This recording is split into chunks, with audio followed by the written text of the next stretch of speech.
Hello, everyone. Welcome to chapter 12 of same day. We are in, we're studying Facilis for non-Jews. We're in Lessons in Tanya, which is a commentary on the Tanya. We're in Igret haTeshuvah, which is a section, the third section of the Tanya, and we are in chapter 12. We just finished up chapter 11, but these are so short. I've been copying these back to back or doing the, oh, look at this guy. Okay. So we're going to do this one. I think we'll call it a night. The Alter Rebbe explained in the previous chapter that although a penitent should always remember his past sins, his recollection should not lead to a state of ongoing depression or shame. Such an attitude would cripple the cardinal principle of serving Hashem with joy.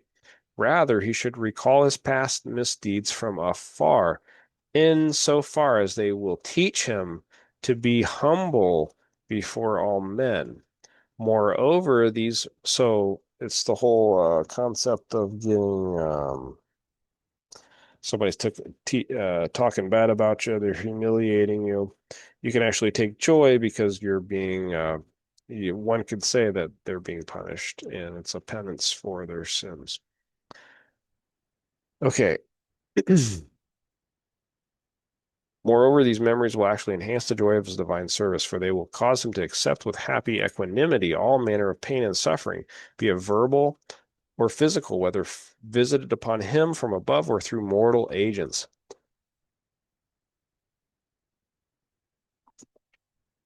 In this, the concluding chapter of Igret, oh man, okay, it looks like we're going to conclude.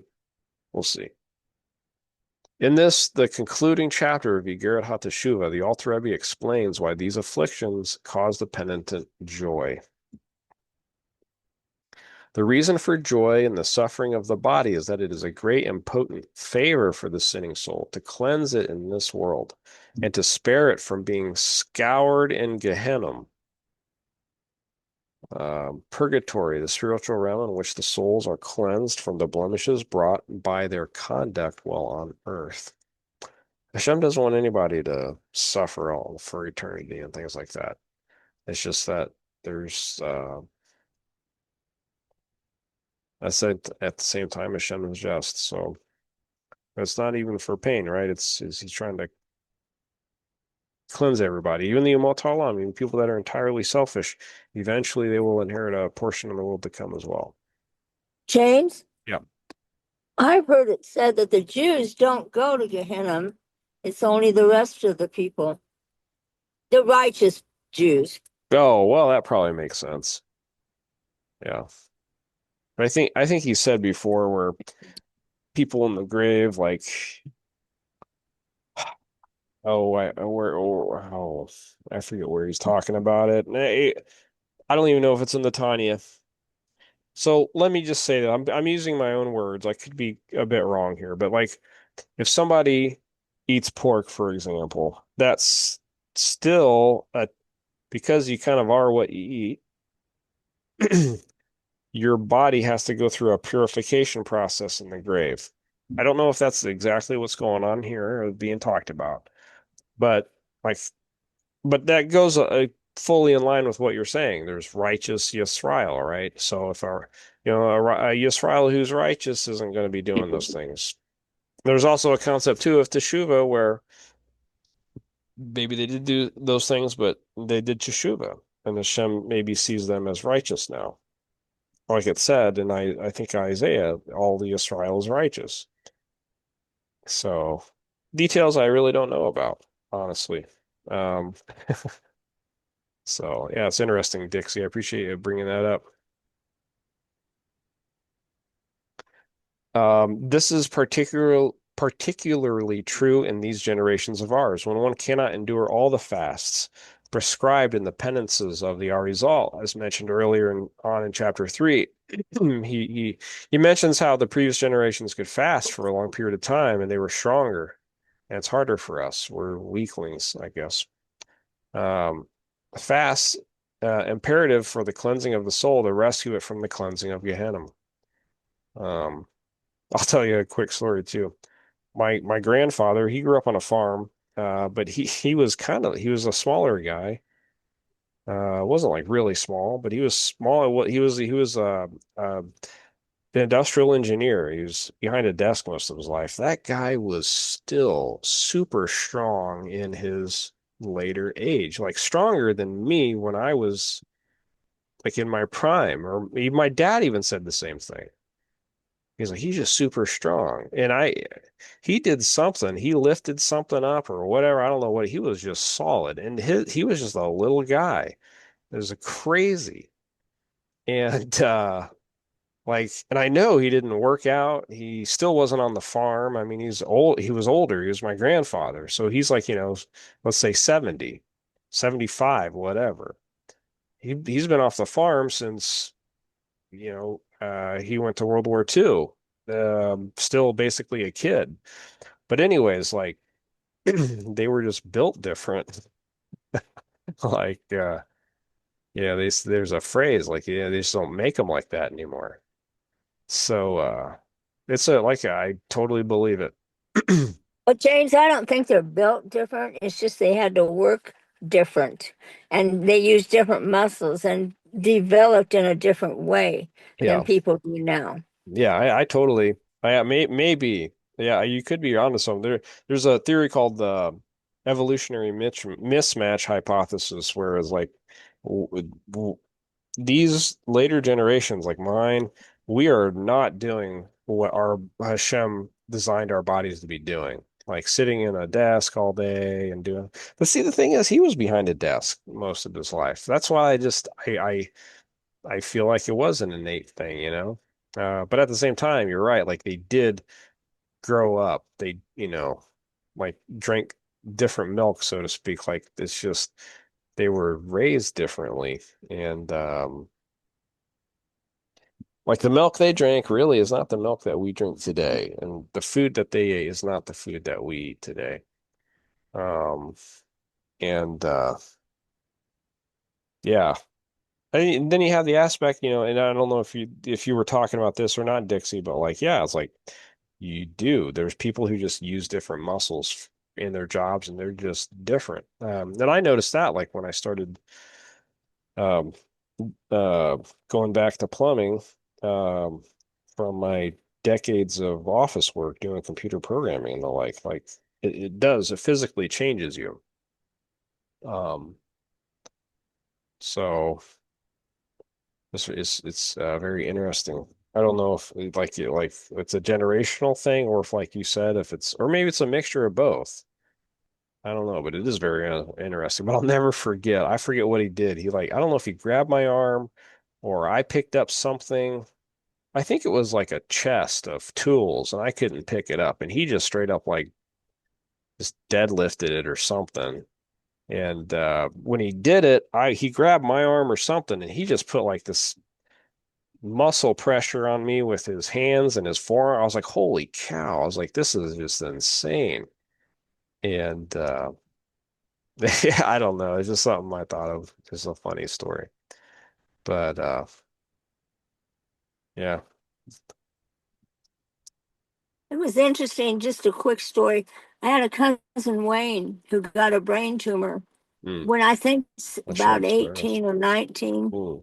And he everybody always thought he was drunk. He wasn't. It was from the tumor, how he Oh, walked and did everything. And like he'd yeah. have to lean on Jack or somebody while he was walking. Oh, And poor guy. and God I bless him. always dreaded it when he said, "Can I lean on you, Dixie?" It's like, oh my God, because Yeah. he was stout. He was so stout because he used his upper body so much.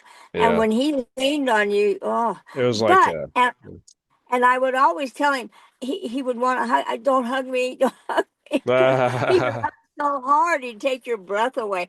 But but it was compensation, I think, for that tour too. uh yeah, That's the that's power he had. yeah. Wow. It's a strange way. The way Hashem has made man, it's very strange. Some of us are like your granddad, very stout. Some are not. Yeah. Yeah.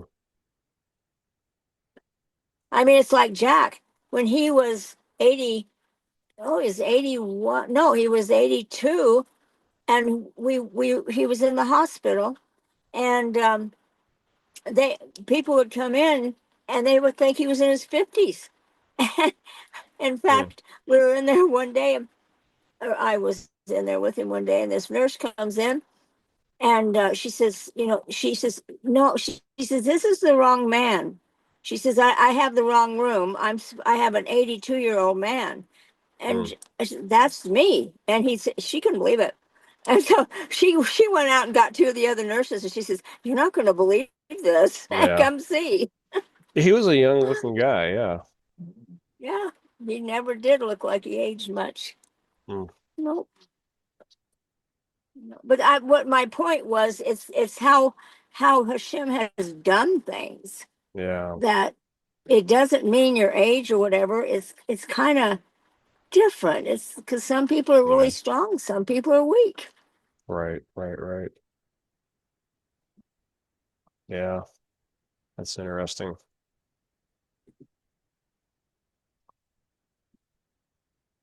Um,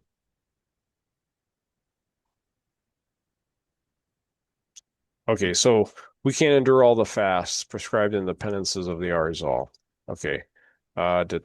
Fasts imperative for the cleansing of the soul to rescue it from the cleansing of Gehenna. Okay, so the Arizal prescribes some fasts to help uh do penances so it saves your rescue to rescue the soul from the cleansing of Gehenna. As Nachmanides, the Ramban writes in the introduction to his commentary on Job, that even the sufferings of Job for 70 years bear absolutely no comparison to the suffering of a soul for even 1 hour in Gehenna. Oh. Um, for physical fire is but 1/60th of the fire of Gehenna. Hmm. It is only that this world is built by kindness. So this is a fundamental principle. This world is built by kindness. And I'm pretty sure this is why the Hasidei Umoto Olam, this is why it's important that Hasidei Umoto Olam, the kind ones of the peoples of the world, they receive a portion in the world to come. Because if you're connected with Chesed, you're going to be in the next world that is built with Chesed. So, for which reason, through mild suffering in this world, one is saved from severe judgments in the coming world. So, do you understand kind of what I'm saying there? And in my study of Oh Hasidus, yeah. yeah, it's like you're channeled into Chesed. And if you're in that channel, if you're in that zone, then yeah, you're gonna have a portion in the world to come. For which reason, through mild suffering in this world, one is saved from severe judgments in the coming world. This is analogous to James, the, yeah, don't you think that what he's saying is mild is really very severe for us? yeah, I think that's what he's saying, right? So, like when we're suffering and going through things, I think that's what he's saying that. So, in other words, like, yeah, I think he's saying that you can maybe the Alter Rebbe is going to say, hey, rejoice in the suffering that you do have here, so that it will cleanse you from having to suffer in Gehenna. I'm assuming that's what he's alluding to. Well, that's what I've heard. When Oh, you suffer, Rabbi Onion Anava taught on that. oh, And very he said cool. if he's not suffering or something's not going wrong, There's a then he's problem. worried. Yeah, it is. Yeah, that's fun. That's I don't know if I should say it's funny, but yeah, right. Yeah, But right. think about it. That Yeah, might totally. explain. Why do good people get evil, suffering? That's Yeah. why. So they won't suffer in the next world so bad. Mm. So it's a hidden blessing in a way. Mm-hmm. Mm-hmm. Yeah, it's very interesting. That's a good thing you brought up. Um, this is analogous to the movement of a shadow on Earth of a handbreadth. which equals the sun's movement in the sky of 1,000 miles, Hmm.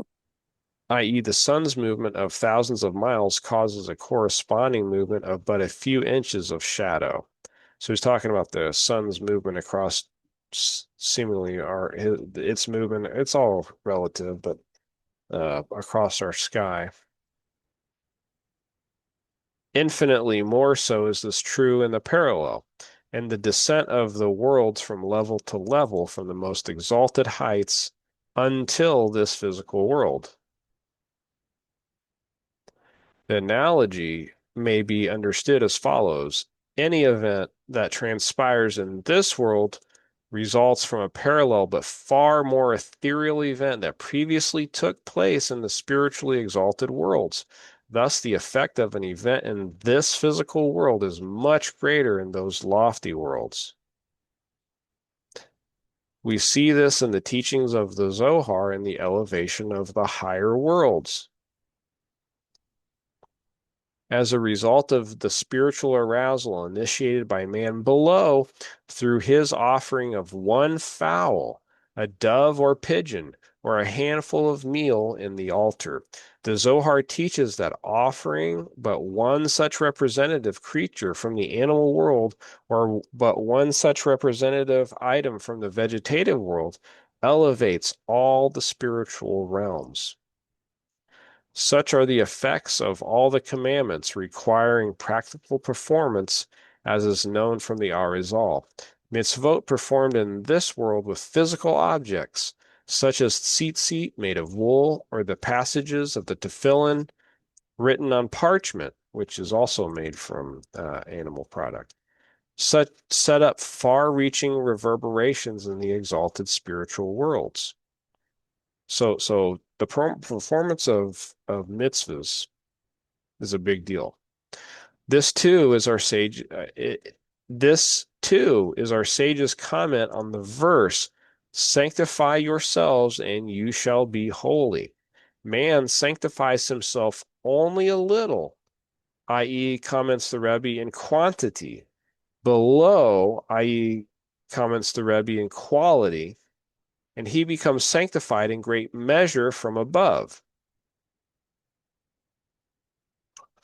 It was thus noted above in reference to the phrase, "Who sanctified us with his commandments," that Yisrael's sanctification through mitzvot is bound up with the infinite life force that encompasses and transcends all worlds. Soivev ka'olmin. Soivev ka'olmin. Thus, the physical performance of a divine commandment in this world draws down upon the individual holiness not only from the most lofty spiritual worlds, but also from the degree of godliness that transcends the worlds. Precisely so, it is in reference to reward and punishment. The reward for the performance of a mitzvah infinitely surpasses the physical deed itself. The punishment as well, suffered by an individual in this world for his sins, substitutes for a far greater measure of punishment than the person who would have undergone had it been meted out in the coming world. As our sages say, the reward of a mitzvah is the mitzvah, i.e., the reward is the spiritual illumination that is drawn down through the fulfillment of the mitzvah itself, as discussed elsewhere. Since it has been explained that the performance of a mitzvah draws down as a reward divine illumination that utterly transcends all worlds, it follows that the reward for the mitzvah in the loftier spiritual worlds is infinitely higher than the physical action performed here below. This knowledge is elementary to the discerning. All those with intelligence in this matter will discover good.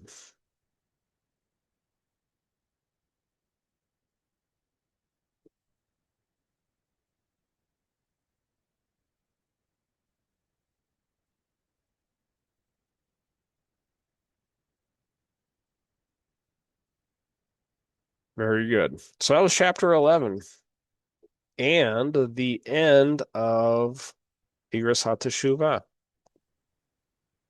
Wow. We will go on to the next chapter next week, God willing. Thank you, James. Oh, thank Um, you. before you leave, can I ask how Ernestine is doing? Oh, sure. Let me stop the recording here.